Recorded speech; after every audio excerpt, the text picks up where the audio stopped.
Hi అందరికీ. ఇలా ఒక్కసారి ట్రై చేసి చూడండి. చికెన్ చాలా బాగుంటుంది. ఎలా చేసుకోవాలో చూద్దాం. ఫస్ట్ కడాయి పెట్టుకొని కడాయిలో చేసుకుంటే బాగుంటుంది చికెన్. కడాయి వేడైన తర్వాత ఆయిల్ వేసుకోవాలి. ఆయిల్ వేడైన తర్వాత ఆనియన్ వేసుకొని మంచిగా ఫ్రై చేసుకోవాలి. కొంచెం సాల్ట్ యాడ్ చేసుకోవాలి. ఆనియన్ మంచిగా ఫ్రై అవ్వడానికి మంచిగా ఫ్రై చేసుకోవాలి ఆనియన్ని.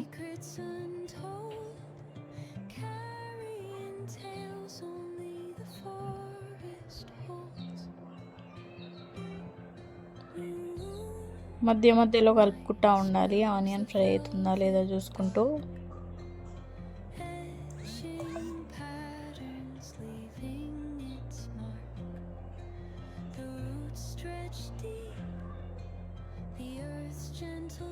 ఆనియన్ ఫ్రై అవుతున్నప్పుడు కొంచెం ఫ్రై అయిన కాగానే చికెన్ యాడ్ చేసుకోవాలి. ఎందుకంటే చికెన్తో పాటు మళ్ళీ ఫ్రై అవుతుంది కాబట్టి, లేకపోతే మాడిపోతుంది. అందుకోసమే చికెన్ యాడ్ చేసుకొని మంచిగా కలుపుకొని మంచిగా ఫ్రై చేసుకోవాలి చికెన్ని కూడా. మధ్య మధ్యలో కలుపుతూ ఉండాలి చికెన్ని.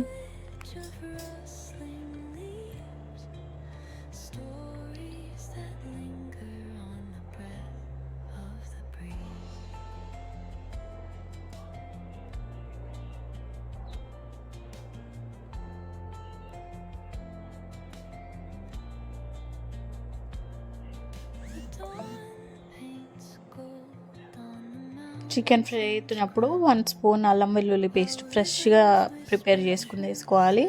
పసుపు కూడా యాడ్ చేసుకోవాలి తగినంత. అది కూడా మంచిగా ఫ్రై చేసుకోవాలి.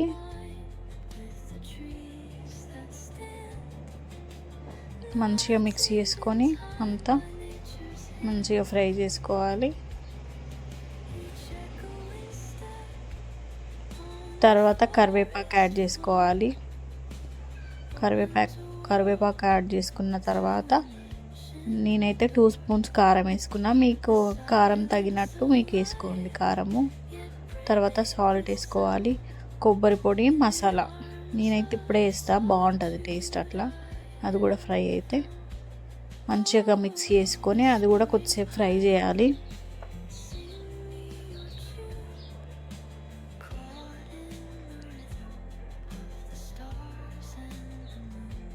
మధ్య మధ్యలో కలుపుకోవాలి, లేకపోతే కింద మాడుతుంది.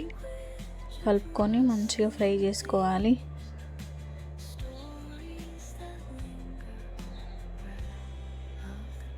అది మంచిగా ఫ్రై అవుతున్నప్పుడు ఇంకా వాటర్ యాడ్ చేసుకోవాలి. వేడి వాటర్ యాడ్ చేసుకుంటే మంచిగా ఉంటుంది. పీసు మంచిగా సాఫ్ట్గా వస్తుంది అన్నమాట. వేడి వాటర్ యాడ్ చేసుకుంటే. మనం చల్లనీళ్ళు వేసుకున్నాం అనుకో ముక్క గట్టిగా అవుతుంది. అది కూడా మంచిగా కలుపుకొని కొత్తిమీర యాడ్ చేసుకోవాలి. గుప్పడంతా కొత్తిమీర యాడ్ చేసుకోవాలి. కొత్తిమీర ఎక్కువ వేసుకుంటే టేస్ట్ బాగుంటుంది.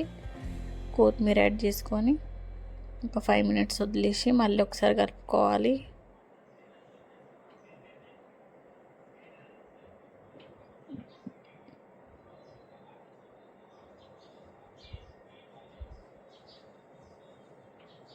ఆయిల్ పైకి వచ్చే వరకు కలపాలి మంచిగా.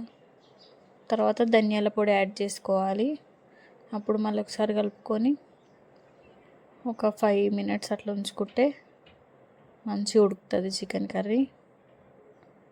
మళ్ళీ ఒక 5 మినిట్స్ ఉంచుకొని స్టవ్ ఆన్ చేసుకోవాలి. Thank you for watching. Please subscribe to my channel.